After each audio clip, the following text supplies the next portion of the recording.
Recording in progress. Good morning. I'd like to welcome those in the chamber and also those online to the Weber County Commission meeting. Today is Tuesday, June 13th. It is 10 o'clock a.m. I'm Commissioner Gage Farr. I'll be conducting this morning. With me to my left is Commissioner Sharon Bolos. To my right, Commissioner Jim Harvey. We're going to start this meeting this morning with a Pledge of Allegiance given by Jennifer Graham. Invocation will be given by Mr. Bill Kobabe, and the thought of the day, Commissioner Bolos. Let's go to that point. Please stand and join me. I pledge allegiance to the flag of the United States of America and to the republic for which it stands, one nation under God, indivisible, with liberty and justice for all.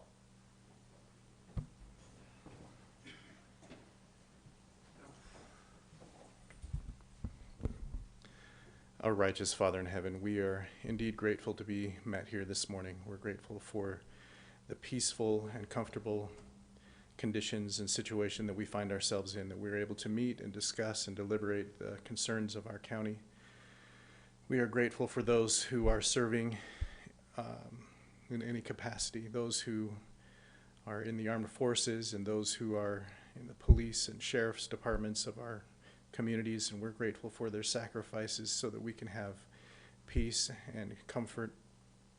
We are grateful for the opportunities that we have to serve in our communities, to give back to a place that is beautiful and has meant so much to us. Heavenly Father, please bless us as we deliberate, that we will have thy Spirit to attend us, that we will act with wisdom and honor and with respect. Please bless our leaders of our communities and give them wisdom and strength. Please bless our troops and keep them safe. And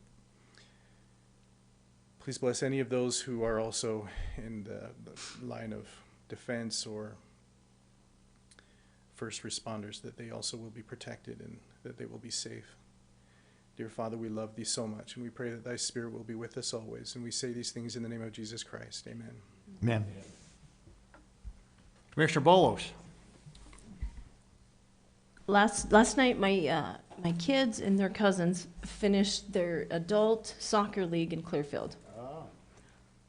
And this is the best quote that I could come up with today in light of that. Win without boasting, lose without excuses. Well, I like that. That's it. That's it. Clapped. Great thought. Wow. Okay. Thank you. Let's go now to our next agenda item, which would be public comments. So we'd ask those that have any comments related to items on the agenda to please come forward, keeping in mind that we do have a public hearing on the agenda today, and you'll have the opportunity to speak about those agenda items when they come before us. So anyone online? Christy? I don't see anybody rushing the mic, so with that, let's move on, Commissioners. Let's go to presentation. And this is Commissioner Harvey's special day for presentation. And what we're going to do is recognize Duncan Olson.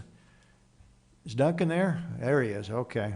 So if he's going to be recognized, he needs to be here for receiving his certified venue professional designation. Commissioner Harvey, that's in your portfolio, and you know a lot about this.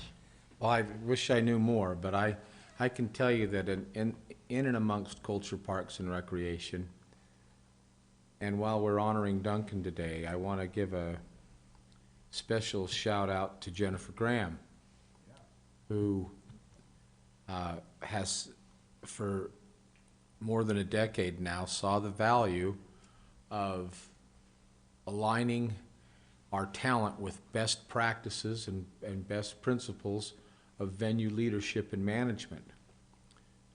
Many accountants, bankers, realtors, they all have different organizations that they belong to. The good ones do. And there are best practices associated with that.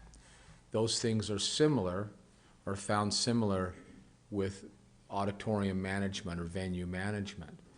And we have, I'm going to ask both Jennifer, I'm going to ask you to come forward and for just a moment, please, and Marty first. Yes, please.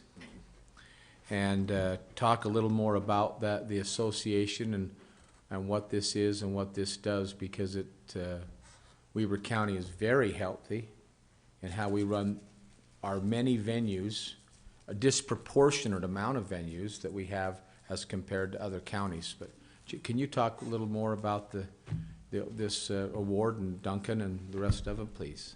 Sure. Thanks, Commissioners. Within our industry, there's the International Association of Venue Managers, which is a professional association for the people that do what we do. And they have several certifications, educational levels that you can achieve just to keep us sharp in our industry. It's a fairly specialized industry. There's not a lot of college degrees out there for what we do. So they've established curriculum to sort of achieve and be educated and set the bar for managers of venues. Jennifer is a certified venue executive. I am as well. The way you achieve these certifications is through a points system. You have to serve many years. You get points through lots of ways: college degrees, serving on boards, attending venue management school, those sort of things. And once you have enough points, you can apply to achieve these certifications. At that point, then you have to be tested. And that brings us to Duncan today, who achieved enough points to be able to apply to be a certified venue professional. And what that certification does is basically says you have the knowledge and the ability to manage all types of venues, whether it's a fairgrounds or an arena or a stadium, et cetera. And then you have to take a test. And of course, when you pass that test, then you achieve certification. And that's what Duncan has done. He's achieved the certified venue professional certification.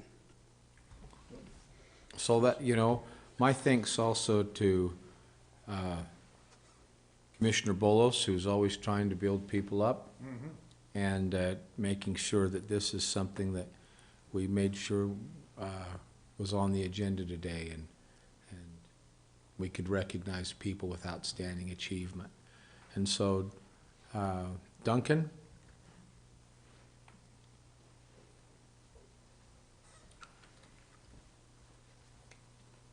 As a formal body of commissioners, this is not anything you have to do.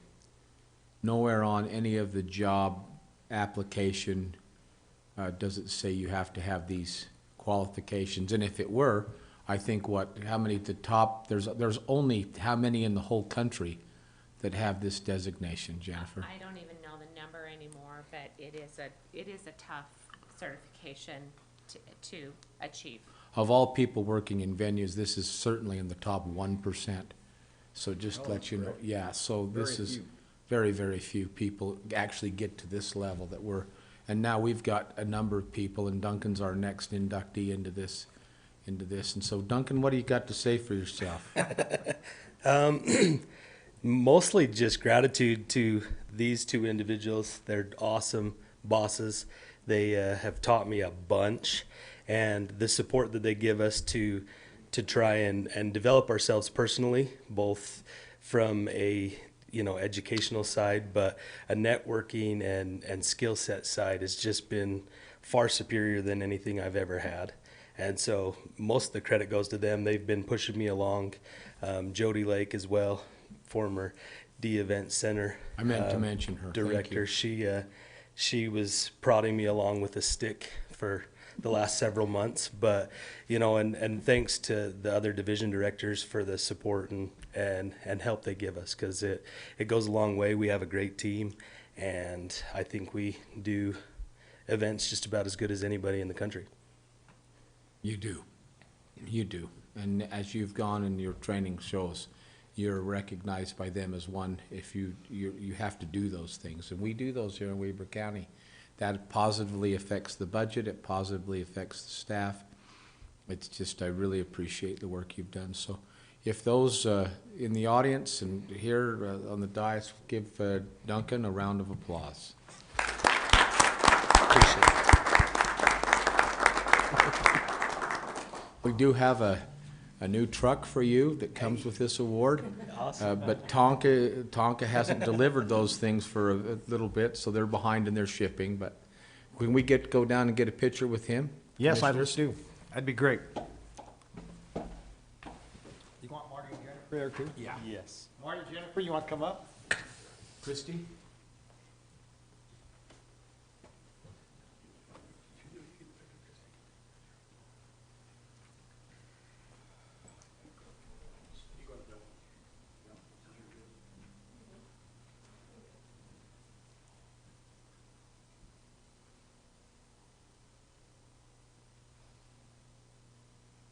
One, two, three, cheese.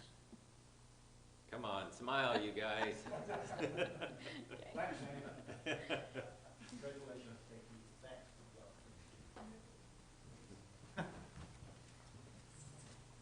Good job.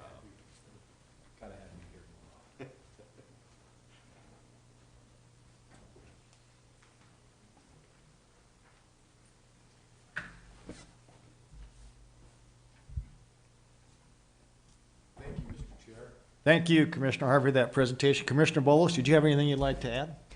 My congratulations. So Commissioner Harvey and Duncan, let me just say, you know, I've said for the last 4.4 years that the reason that Weber County stands out of the 29 counties in the state of Utah, Yeah. Weber County stands out as the number one. And I can say that because I visited a lot of those other counties and I had some experience at that through the legislative. So, you know, what makes Weber County stand out? I've said before, it's because of the people that we have. So, and Duncan, you're just one example of the services we provide to this great county. So thank you very much. And we have some citizens in this county that do stand out on a certain occasions. I won't mention any names, but okay. Some of them happen to be in the audience today. Blue shirts. Yeah, with blue shirts. Okay.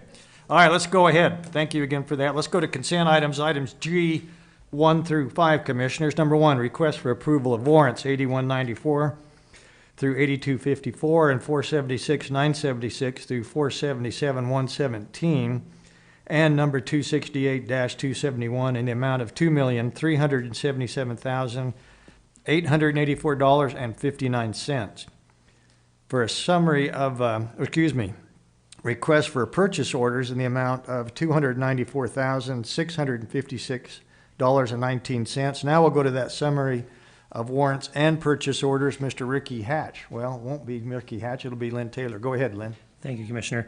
We had 16 purchase orders for a total of $295,000. The largest of these, 68% or $200,000 went to roads for chip and tack oil. 12% or $34,000 to the sheriff for a communications upgrade for SWAT. 8% or $23,000 to the jail for inmate clothing and supplies and cleaning supplies, and 6% or $17,000 to the transfer station for equipment, parts and labor and fuel. We had 207 warrants totaling $2.4 million. Largest of these, 48% or $1.1 million, went to employee health, dental, and life insurance. 7% or $173,000 was an ARPA grant to Taylor West Weber Water Improvement District. 7% or $170,000 were escrow releases, and 7% or $165,000 to the jail for kitchen replacement, food, inmate counseling, supplies, and maintenance, and 6% or $150,000 to the library for an RFID system maintenance and upgrades, utilities, book and materials, and building maintenance, and finally 5% or $120,000 went to corridor preservation for 5500 West in Hooper. Great, thank you. Questions for Mr. Lynn Taylor on that? None. All right, thank you very much for that. Let's go to G4, request for approval of ACH payments to Zions Bank in the amount of $102,858.62. G5, request for approval of minutes for the meeting held on June 6, 2023. That's the consent items, Commissioners. Comments, questions? If not, I entertain a motion. Motion to approve consent items G1 through 5. Second? All those in favor, say aye. Aye. Aye, motion carries. Thank you very much. So go to action items H1, request from the Weber County Tourism Tax Advisory Board for approval of the 2023 grant applications. And Ms. Jennifer Graham will make that presentation to us. Good morning again. Morning. Okay, we had several applications that came in, and we discussed this as a committee. We are recommending approval of 7 of the grants. Some of the grants, we reduced the ask for various reasons, whether it was economic impact, room nights coming in, attendance at the event. We have a bunch of keys that we go through to determine the validity of these grants. We like to see new or events that are growing in the community and can offer us a unique niche or a unique marketing opportunity for our community. I believe you have the grants there in front of you, but there was the Ogden Valley Land Trust, the Mountain Arts and Music Festival, the Trails Foundation, Northern Utah, and Goal Foundation for the Nut up at North Fork Park, Outspring, which will also be at North Fork, and then some Triple Crown baseball and softball, as well as the Icebreaker at the Golden Spike Event Center, for a total of $32,000 split amongst those different events. And we're just looking for approval from the commissioners for those grants to go ahead and be completed. Great, thank you. Does that complete your presentation? Yes. Commissioner Harvey, this is in your portfolio. No, here's the great thing that also comes with this recommendation from these applications is the body by which that makes the decisions and recommends these is very qualified, they're very thoughtful, and they really make sure that Weber County's best interest is at play here, and I'm grateful for their service and time. And Jennifer, thank you for making those presentations. I have no reservations at all in these recommendations, and that's my comments on that. Okay, would you like to make a motion? If you're ready to receive it. Ready. I'll make a motion that we approve the TTAB, or the Tourism Tax Advisory Board recommendations as presented by Ms. Graham today. Okay, we have a motion. Second? We have a second. Any further discussion? Seeing none, all those in favor say aye. Aye. Aye, motion carries. Thank you very much. Thanks, Jennifer. Thank you. Let's go to our next action item, H2, request for approval of an agreement by and between Weber County and Jacob Lund for services as student assistant for the production of the Kids Act Up. Cassie Bybee, welcome. Good morning, good morning. Good So morning. I told you last week that we'd have a couple more contracts coming in for Kids Act Up. And this is, he's just a student assistant that has been working as we have split the camp into 2 separate groups this year. And then the second one on the next agenda is for the music director Got it. Okay. for Kids Act Up. Any discussion? So, let's just as a reminder for those who might be listening online and those in the audience, remember that Kids Act Up is a camp, musical, thespian type of a camp. We see all types of soccer camps, football camps, cheerleading camps, baseball camps, all different types of things. This is a hockey camps. Sorry, I forgot that one. And all different. Anyway, Cassie, how many years did this start, and how many were in that first year? Well, we started this in 2017, when we revived it, and things when Utah Musical Theater was stationed at the theater years ago, over a decade ago. They actually had a small camp with Kids Act Up. But then in 2017, we brought Kids Act Up Theater Camp back when Ogden Musical Theater was formed. And it falls under that umbrella, and we had 35 kids our first year, and now we have grown to, we have 111 kids this year. Wow, that's big. And it's a 2-week camp. They come every day starting at 8:30 in the morning, and they finish about 3:30, and we feed them lunch and snacks, and they learn about acting and theater and music, and then we have a performance on the 23rd, Friday the 23rd at 12:30 over in the theater. So you From can all come during different- your lunch hour. 23rd of June. Yes, the 23rd of June, correct. Okay, coming up. Yes. Just to watch the kids. I've been there every year, and to watch the kids and the confidence that it brings to them and the experience is just, it's something that they never forget. It's another great thing that we're doing here in Weber County, and Yeah.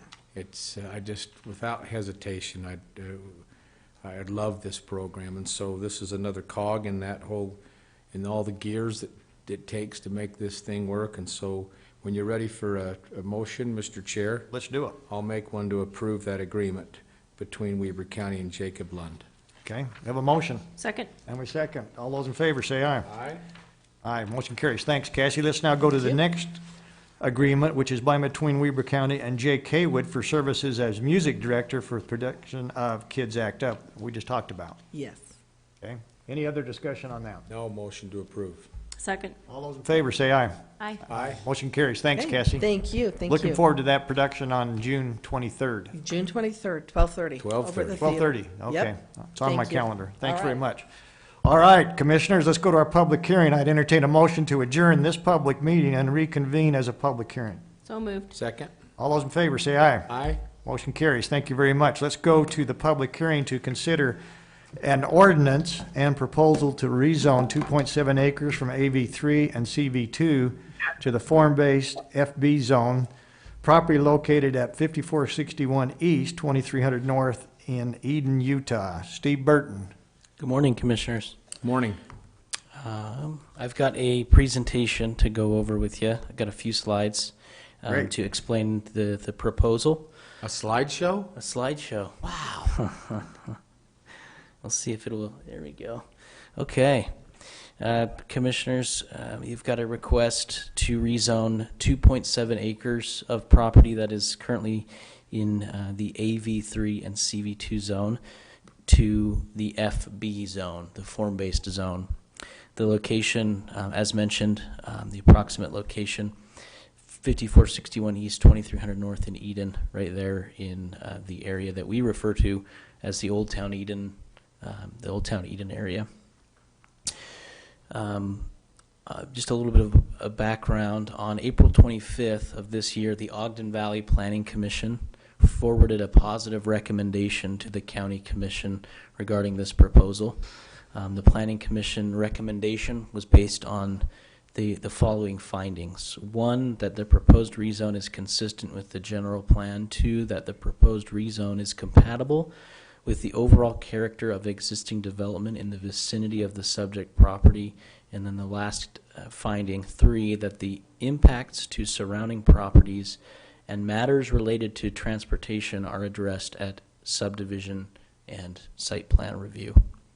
On this screen, it shows you on the left side the existing zoning map of the property. I've highlighted that in red. There's 4 different parcels. You can see that 2 of them are kind of that purple commercial color, CV2, and then 2 are existing agricultural AV3 properties.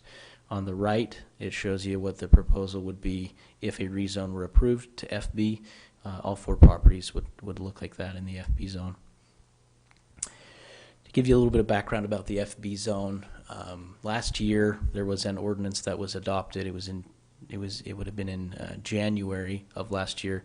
An ordinance was adopted that implemented, or was intended to help implement, the village area for the Old Town Eden.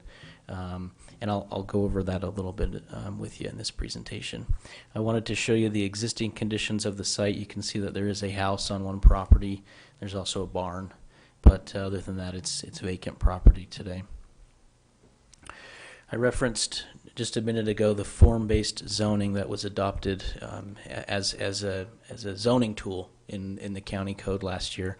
As part of that, we have what's called a street regulating plan that shows the intensity of uses. You can see on this map, this proposal, I've overlaid the property. You've got red, which indicates mixed-use commercial, and you've also got some opportunities for multifamily residential. The intent of the street regulating plan is to map the intensity of the uses along existing and future streets.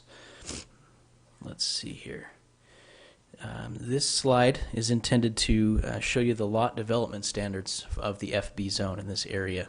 Just a few, I won't go over all of them, but a few of the key ones are: there is no minimum lot area, the maximum front yard setback. We want buildings in this location to be right along the street front. We want nice looking commercial buildings with potentially some residential above, and we don't want somebody to be able to put that further back than 5 feet. Couple other things that are, one other thing I'll point out is max building height is 40 feet, except it's 35 if you're closer, if you're within or closer than 30 feet of a street. With the FB zone, there are certain development standards. Back in 2018, we met with a steering committee before creating the form-based ordinance to find out what some of the landowners and commercial landowners and residents that lived in that area wanted to see as far as buildings go. And what we heard them say was Western, I call it mine town buildings, between 1880 and 1910 that look like they belong within that era.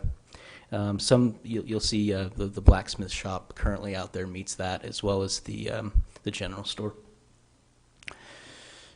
You'll have very specific way that the building needs to look. If the FB zone is granted, you've got to be able to use brick or wood. It's got to look like, again, like it belongs in that era that I went over. Same with those colors.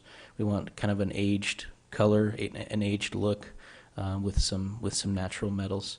I've included this slide because it shows the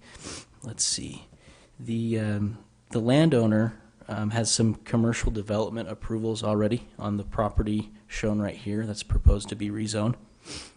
And while going through their site plan approval process, the developer wanted to ensure that the building design and architecture matched the requirements of the Old Town Eden form-based area. In anticipation of them applying for the FB zone, they wanted to make sure their building looked appropriate. And so that is an example of what the building on this area will look like. They've implemented the brick as well as some of those metal and the window requirements and architecture of the zone in this area. Let's see.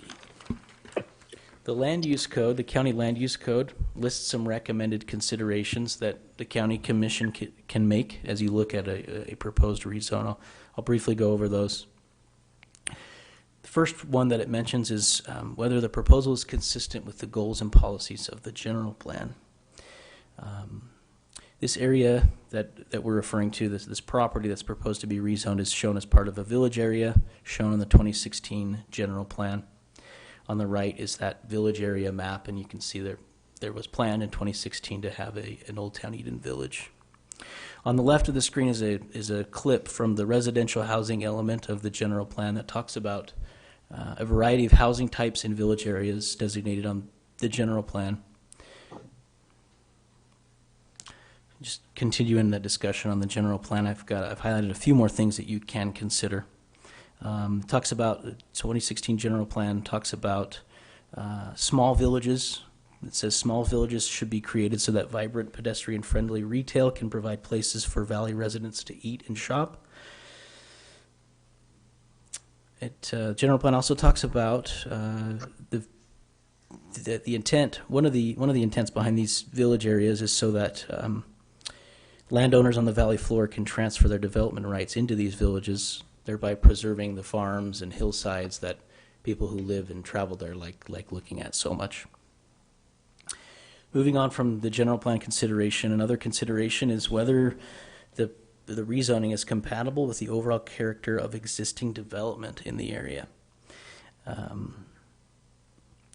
In this case, given the specific architectural requirements and streetscape standards of the FB zone, a project like this in the mixed use and commercial residential area will look similar to the blacksmith shop and the general store that are already out there. It'll also have similar pedestrian-friendly streetscapes.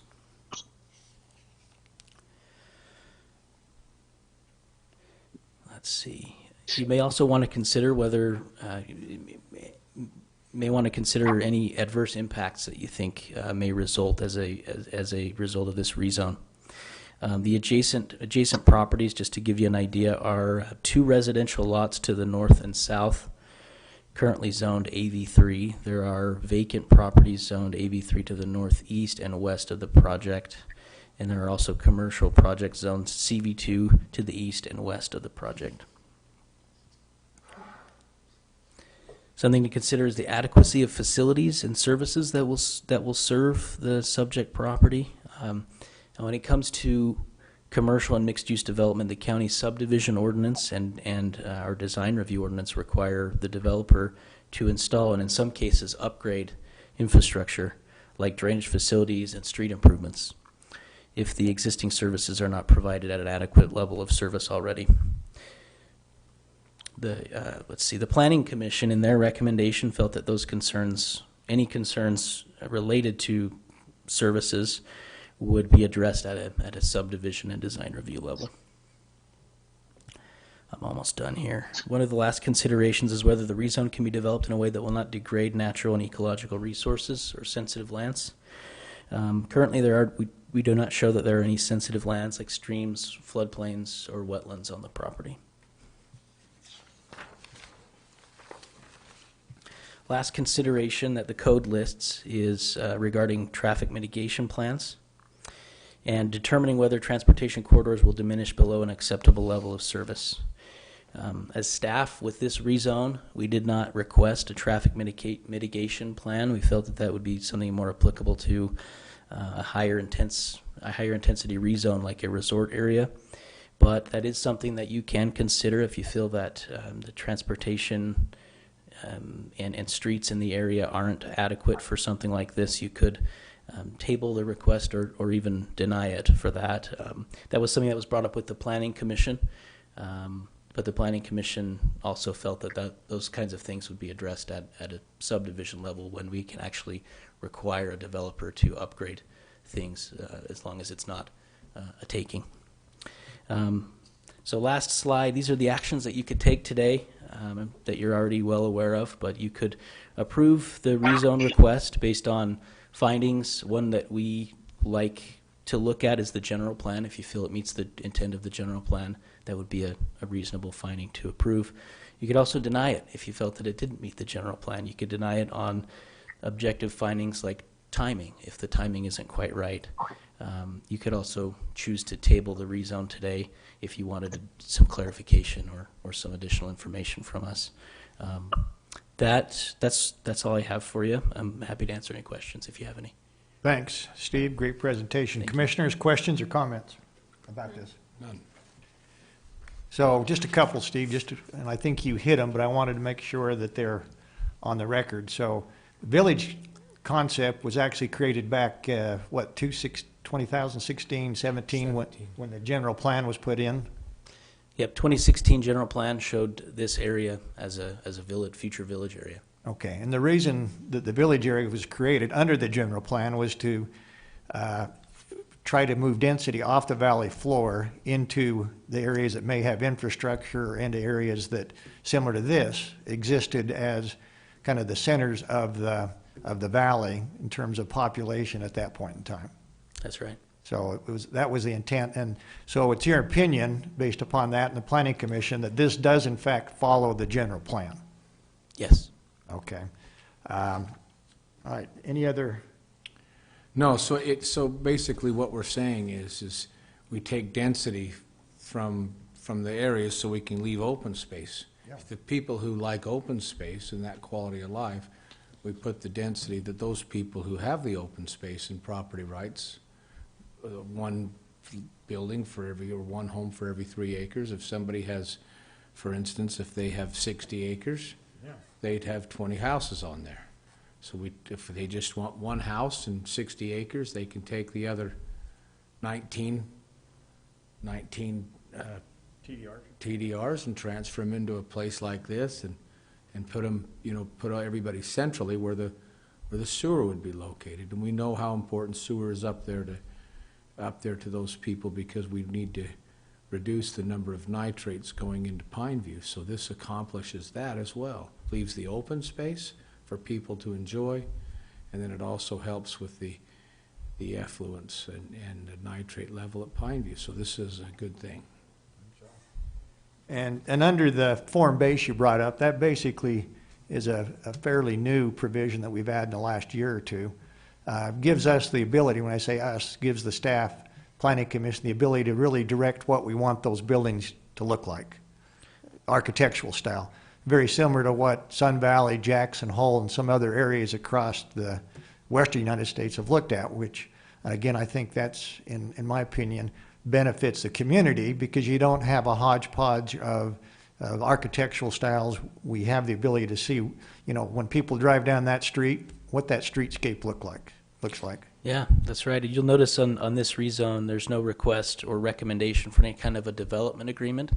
And the reason for that is because the form-based zone is so detailed and specific about how those buildings need to look and how the streets need to lay out. We already know what we're getting because we did that work on the front end by adopting that zoning.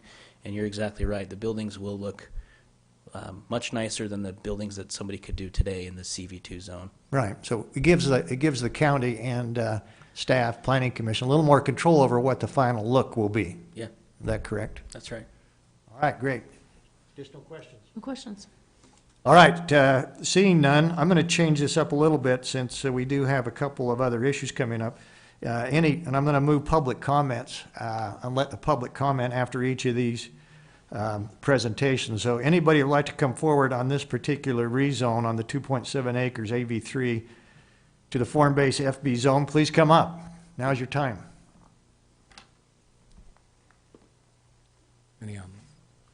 Seeing none, anyone online? Zane going once or twice? All right. Steve did a wonderful job. Thank you, Steve. All right, appreciate you being with us. All right, seeing none, let's next go to our public hearing to consider an ordinance and proposal to rezone 22.94 acres from AV3 to the form-based FB zone again, property located at 2700 North, 5600 East in Eden. So similar location, Steve. Yes. Yep, also in the Old Town Eden form-based area. I've got another presentation. It'll be similar. The applicant on this one is Dog and Bone LLC. As was stated, the proposal is to rezone 22.94 acres to FB. It's currently in the AV3 zone. There's a map that shows on the left existing AV3 green, and on the right FB in that pink color. On April 25th, the same day that the Planning Commission considered the last rezone, they also considered this proposal. And here's what they recommended. They gave a positive recommendation on this specific proposal with the following findings. There are 4. 1, that the proposed rezone is consistent with the goals, objectives, and policies of the general plan. 2, the proposed rezone is compatible with the overall character with existing development in the vicinity of the subject property. 3, any concerns regarding drainage, septic, transportation, engineering, and flooding will be addressed in detail at the subdivision level, and that no building or development can take place until all of these concerns are addressed at the subdivision level. And 4, that no workforce housing will be provided on the subject property. Just a little bit of background, under the existing AV3 zoning, if you take 22.94 acres and you divide that by 3, that gives the owner today 7 development rights on that property. They could do 7 3-acre lots. The owner wants to rezone the property to be able to have 15 1-acre lots.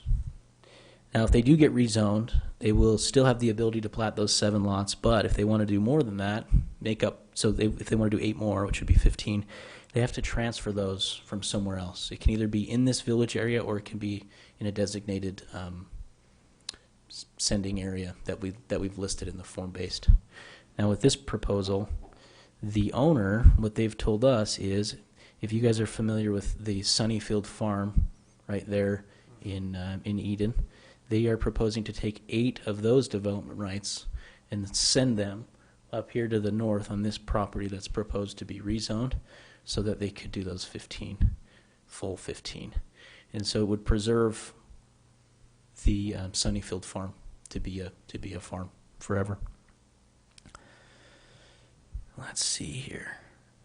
You can see vacant. Let me go back a little bit. You can see on the right here, here's the proposed property to be rezoned. It is vacant property today. As mentioned in my last presentation, The FB zoning ordinance includes a street regulating plan. Now, this is a little bit different location. You can see it's a little bit to the north and east of the last rezone, but it's still in the Old Town Eden area. You can see the location of the subject property is in an area that shows as rural residential. It's green, which means 1 acre single family lots that could all be allowed in this area. This slide will show you the development standards. So you'll have houses that are on 40,000 square feet, just shy of an acre, 150 minimum lot width in your typical building setbacks. We also do have a max percentage of area covered by buildings. We don't want someone to put too many buildings up. We still want it to look rural, and then sticking with the max 35-foot dwelling height. So same considerations that I went over last time. What does the general plan say about this area? Does it anticipate this? At least my recommendation, my opinion as staff is that it does anticipate, as we've talked about, there should be a village area with different development types, and this helps to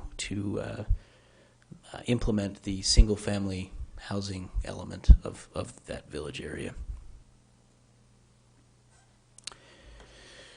Whether the proposed amendment is compatible with existing development in the area. So one thing to look at is there's already a subdivision, and there's already 1 acre lots platted all around this. There are some that are larger than 1 acre, but generally you'll see 1 acre lots fits in pretty well to the surrounding area. I will mention, if the proposed rezone is approved, short-term rentals are not allowed in this location. Short-term rentals, and also the developer's not required to do any type of workforce housing in this area because it's not more commercial. It's not closer to downtown where you'd have things like apartments. Another consideration: are there going to be?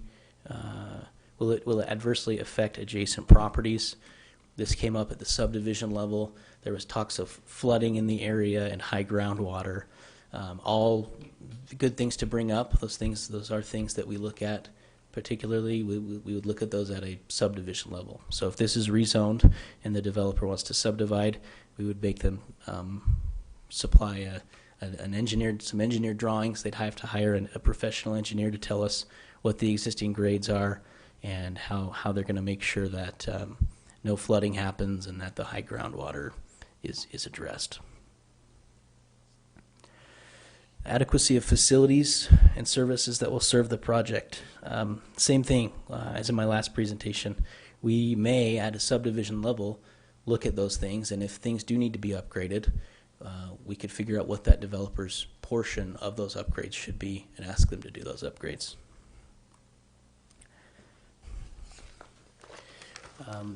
So when it comes to sensitive lands, natural resources, there are no wetlands, floodplain, or streams on the property. So we feel that by rezoning, if you were to rezone, we don't feel that it would affect any of those concerns. Traffic mitigation plan. If the transportation corridors can allow something like this, we did not ask for a traffic mitigation plan for 15 lots.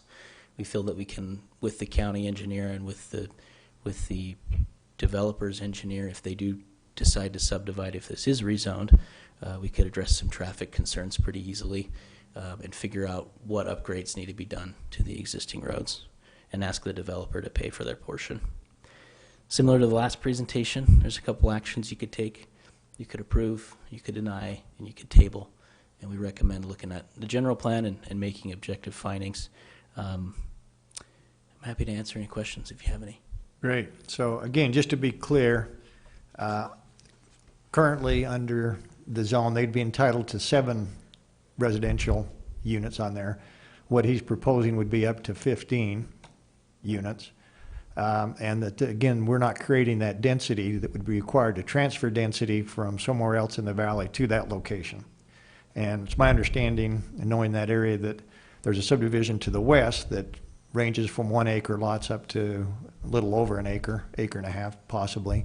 So this does balance out. If you look at that map, I think we're not creating a subdivision in the middle of an area that does not conform to surrounding neighborhoods. That's right.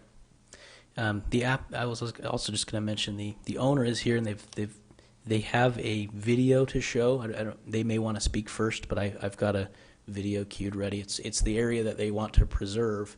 It's the Sunnyfield farm that they would be preserving if they do get rezoned and send their development rights out of it. Great. Okay, we'll be happy to see that. Before that, Commissioner, any questions or comments? Mr. Harvey? No. Okay, so now would be open to anybody that would like to come forward and public comment online or in the commission on this particular hearing request. Now's your time. Come on up. Welcome. If you just give us your name. Yes. Sean Clegg. I represent Dog and Bone LLC, the owner of the parcel, and also Sunnyfield LLC, the owner of the farm, which we'd be transferring the development rights from. Appreciate the opportunity. I also want to mention that I live in the Eden Acre subdivision, which is just west of this this area as well. The intent, as Steve has mentioned, is we want to preserve Sunnyfield Farm. You know, farming isn't, you know, a big moneymaker, but we want to preserve that legacy in and around that area, and we want to preserve those view corridors out to the lake and in that area. And so as part of doing that, we're looking to transfer these development rights in order to, you know, honestly, you know, make a little bit of money to help sustain the farm and also to help preserve the farm, because now, you know, the farm will stay open land and will be able to be farmable. You know, as Steve mentioned, we are going to address all of the engineering concerns with water retainage and drainage and runoff in that within the subdivision approval process. And, you know, if we are able to rezone it and transfer to have 15 total development rights, that would be, you know, almost 1.5 acre lots. Again, in my subdivision, they're right around 1 acre. So it is even a little bit larger lot sizes that's already there, but it would be, you know, just a continuation really of that subdivision, and we felt that that was an appropriate place to add the density. Again, it's also within the farm-based or the village node of Old Town Eden. And so I appreciate your guys' consideration. Great. Steve, anything else?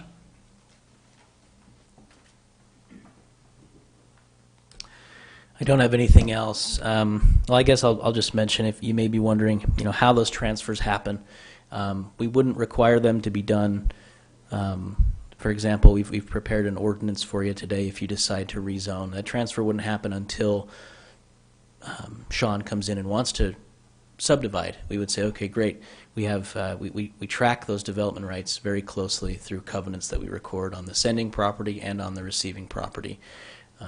We would do the same thing in the previous rezone that was discussed. But that was all I had. That's all. Commissioner, comments? Oh.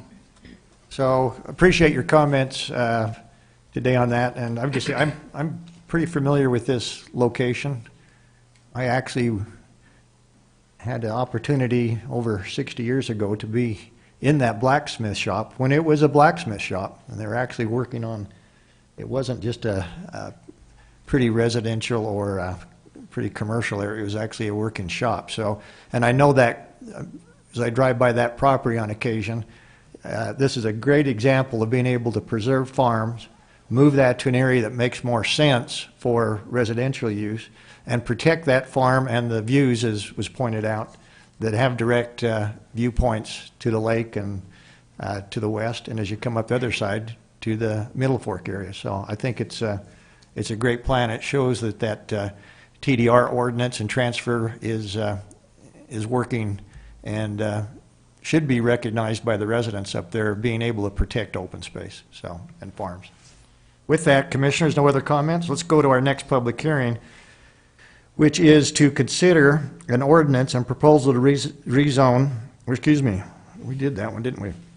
To consider or take action on ordinance the proposed amendment to the Weber County zoning map changing certain property from A2 agricultural to MT manufacturing and allowing for uses permitting within that zone and subject to the regulations associated with that zone, together with the development agreement between Weber County and Black Pine LLC, file ZMA 2022-03. Bill Kobe. Good morning, Commissioners. Good morning. I think you're familiar with this project. This is a request to rezone 355 acres from agricultural to the newly adopted M&T zoning district. We have been over this project quite a bit, so I won't go into the nitty-gritty. We actually even spoke about this just yesterday afternoon about the development agreement.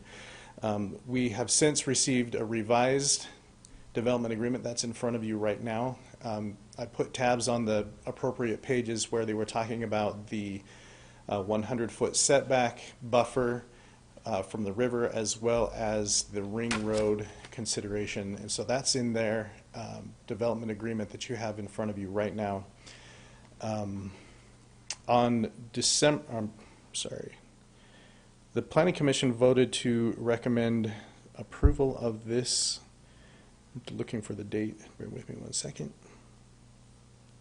It was on December 13th of 2023. And since that time, staff has been working with the developer to iron out some of the details of the development agreement.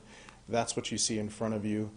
I understand that just based on some conversations this morning that there are some lingering concerns regarding the buffer, and those are some things that staff would appreciate some additional time to work through and work on this. But there's nothing that keeps you from having the public hearing at this time, and so that's kind of where we're at. Great. Questions for Mr. Kobe? None from me. All right. Anything else, Bill? Nope. All right. Anyone in the audience would like to come forward and talk or make public comments about this particular request? Now's your time, and or online. All right. Seeing none, let's go to our next public hearing, Commissioners, which is for consideration and decision on a resolution to amend the Western Weber General Plan as it relates to the Black Pine development and to provide other general clerical edits and corrections to the document. Charlie Ewert.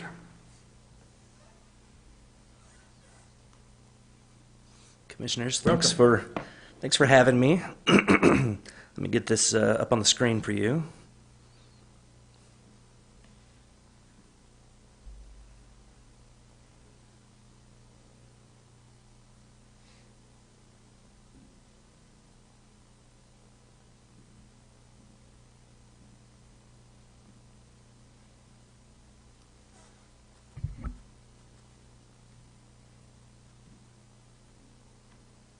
There we go. Just a quick 4 slides.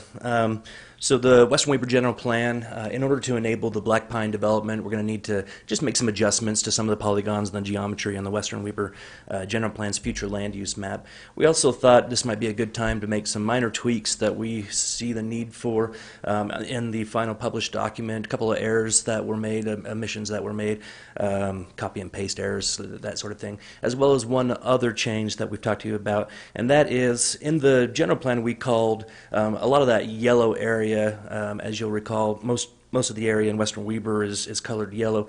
We were calling that medium lot residential, really corresponding to 15,000 square foot lots or 30-acre lots. Those, in most communities, best practices wouldn't call those medium-sized lots, but best practice would call those large lots.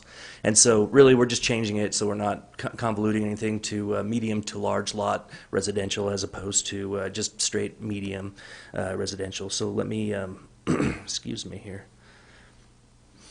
Got to show you how that looks. So here's the future land use map as it's currently proposed. And just a close-up of the Black Pine area. Previously, this area was kind of confined to a blob that was about this size here.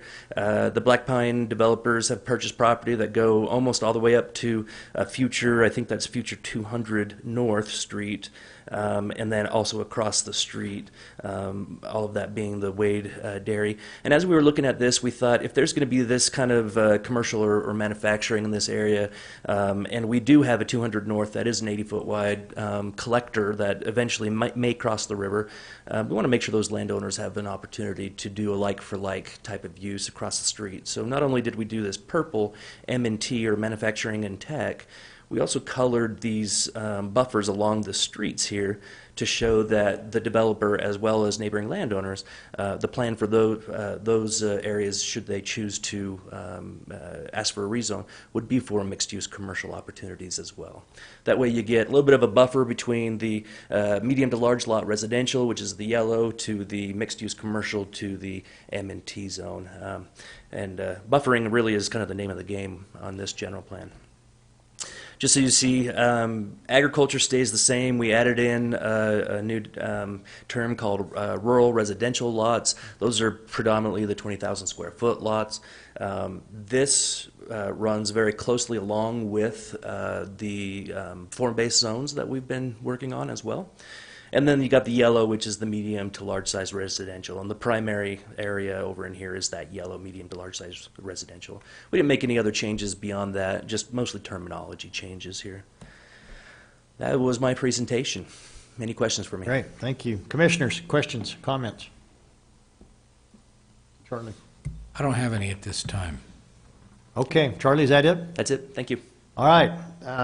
Anyone in the audience and or online that would like to make comments on that resolution to amend the Western Weber General Plan, now's your time.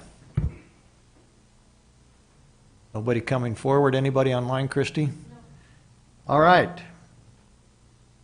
Commissioners, thanks again to our planning staff for the great job and the planning folks that had taken a lot of time to hear these requests. So with that, let's go to I'd entertain a motion to adjourn our public hearing and reconvene as our public meeting. So moved. Second? All those in favor, say aye. Aye. Aye. Motion carries. We're now in a public meeting, and we're prepared to take action on the agenda items we just talked about. Let's start with number 12, under 812, request for approval of an ordinance. Proposal to rezone 2.7 acres from AV3 and CV2 to the form-based FB zone, property located at 5461 East, 2300 North in Eden, Utah. That's the agenda item prepared to take action on, Commissioners.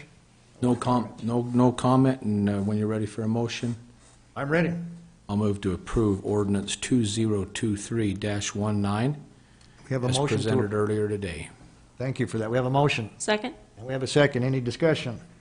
Seeing none, I'm going to place a motion. Roll call vote. Roll call vote for ordinance 2023-19. Commissioner Bolos. Aye. Commissioner Harvey. Aye. Sheriff Rohr. Aye. Motion carries. Thank you. Let's go to 813, request for approval of an ordinance and proposal to rezone 22.94 acres from AV3 to the form-based FV zone, property located at 2700 North, 5600 East, Eden, Utah, as we heard this morning. Questions, comments, and or action?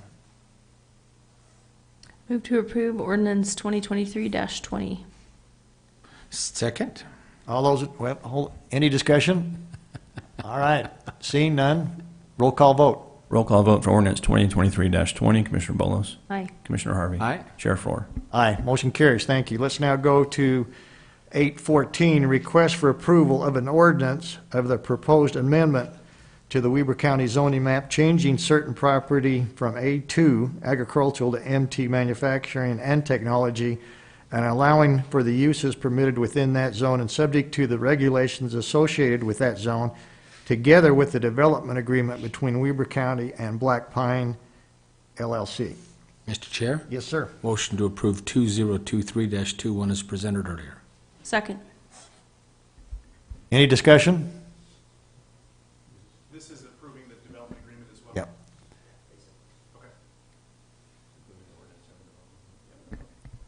Okay. Roll call vote for ordinance 2023-20. Hold on. I want to make a comment. So this is the rezone. My This motion is- was for the rezone of that area. So you're separating that from the development agreement? I am.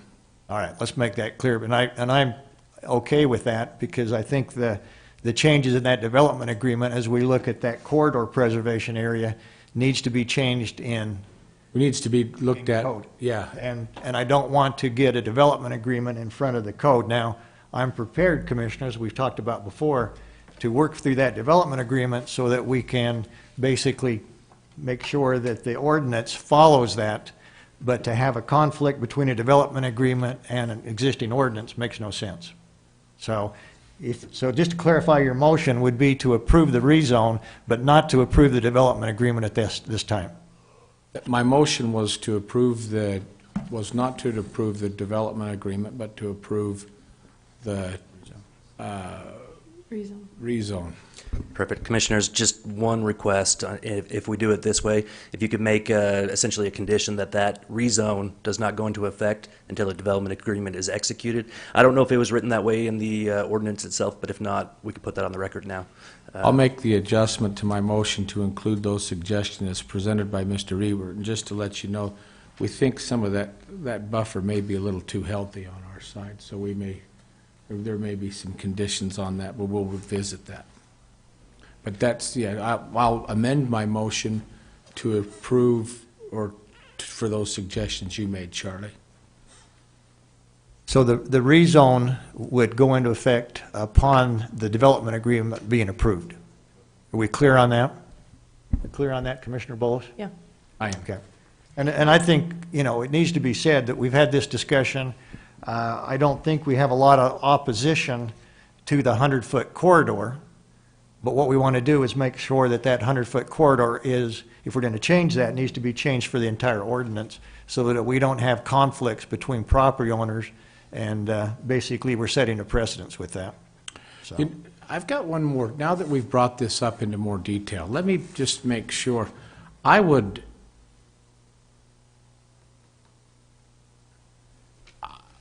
be okay to approve. Charlie, I may have you come back to the mic if I can, Yeah, Mr. Chair. Thank you. Hold on one second, Dan. Go ahead. There are 2 points to this development agreement. I can approve everything except for 5.1.1 and 5.7. I could go with, everything else looks to be good. So do we just wait to approve the development agreement until we've got the language in those 2 sections ironed out? That would be my recommendation. Okay, that's all I needed to hear. I think that's the best plan, because we don't want to have to come back and amend the development agreement.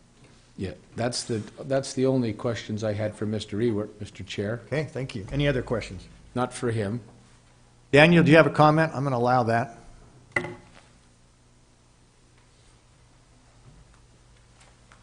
Thank you, Commissioners. Just one quick point on that. As a developer, we're comfortable with the 100-foot setback.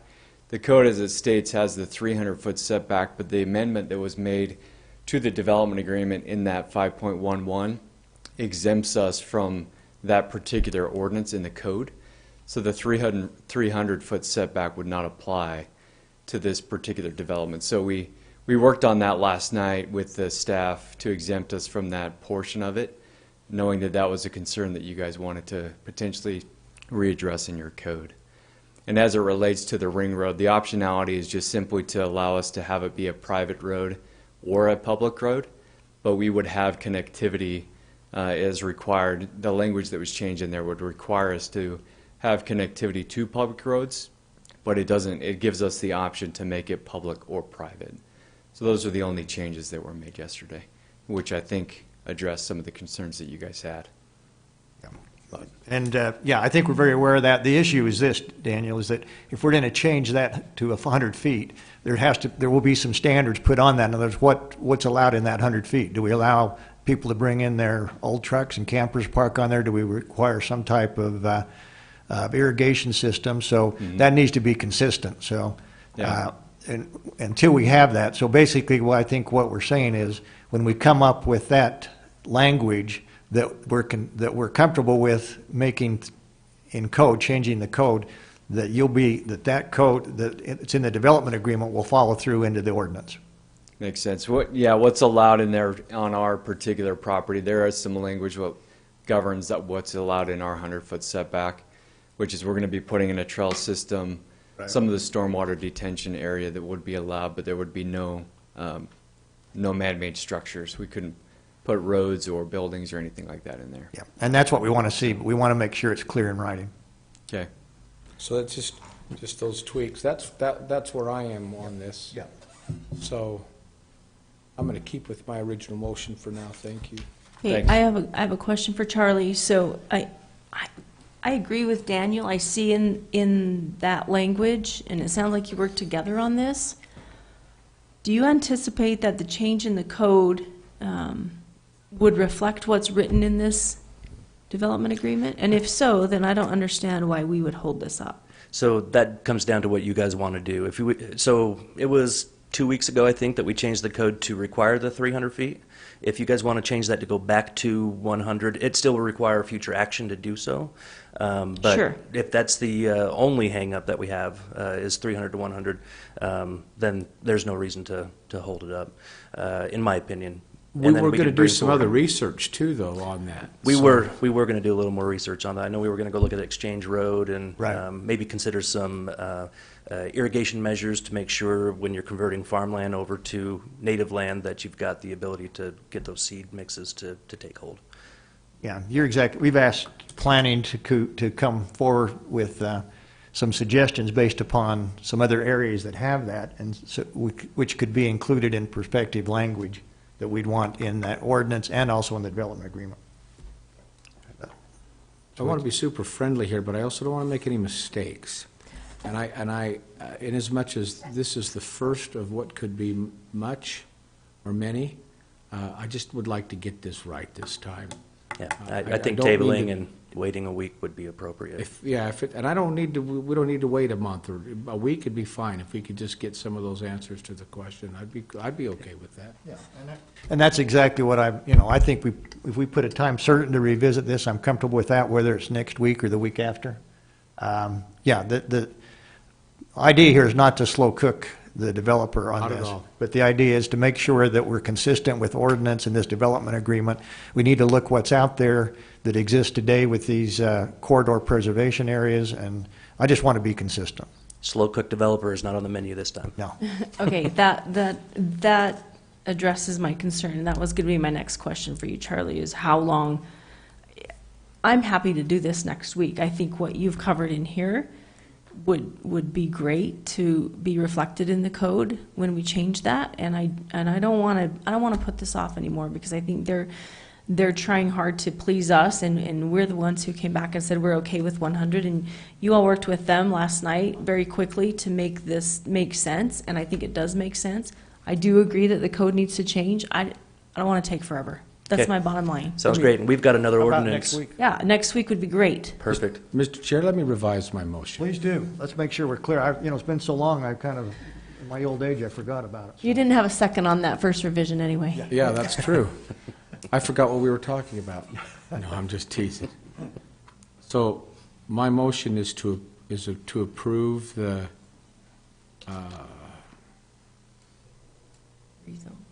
thank you, Sharon. The rezone,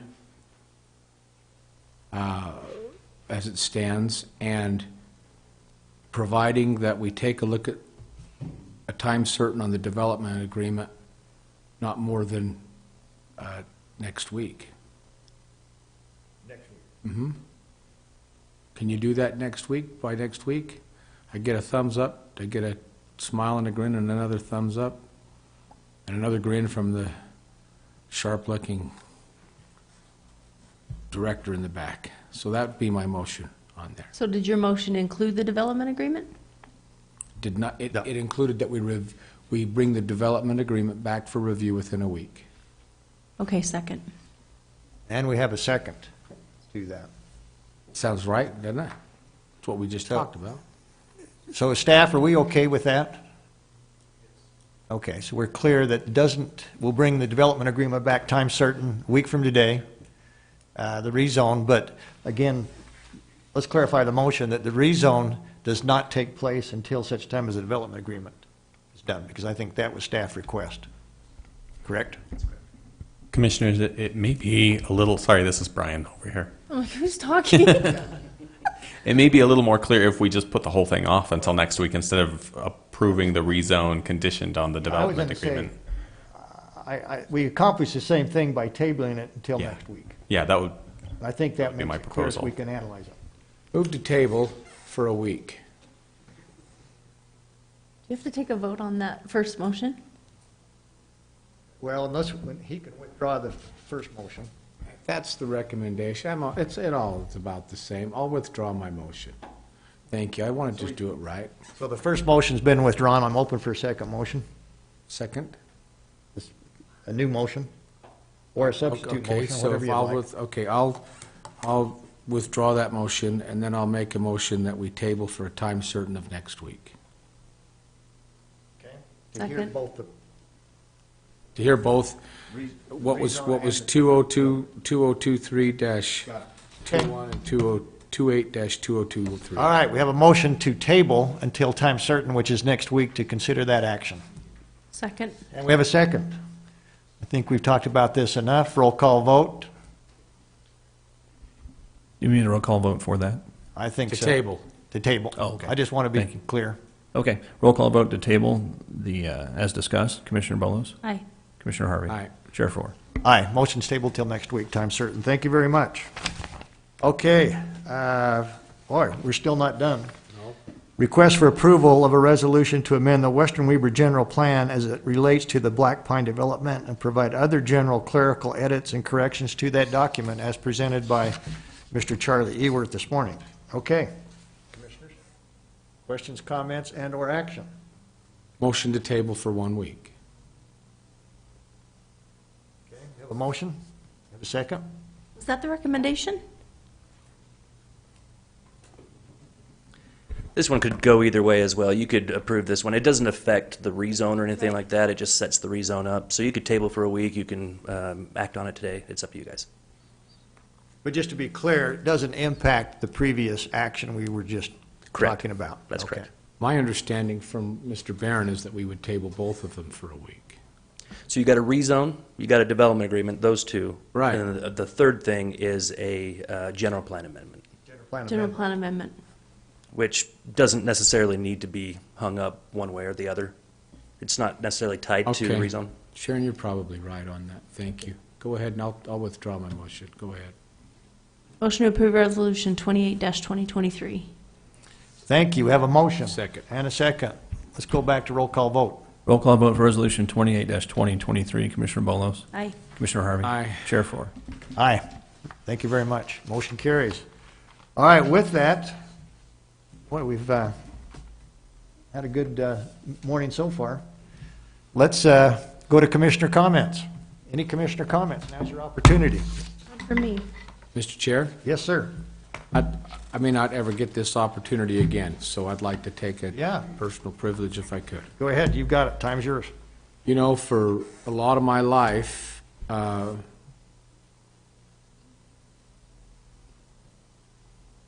not a lot of my life, but certainly within the last 10 or 15 years, I've watched with interest as Zane Frohr has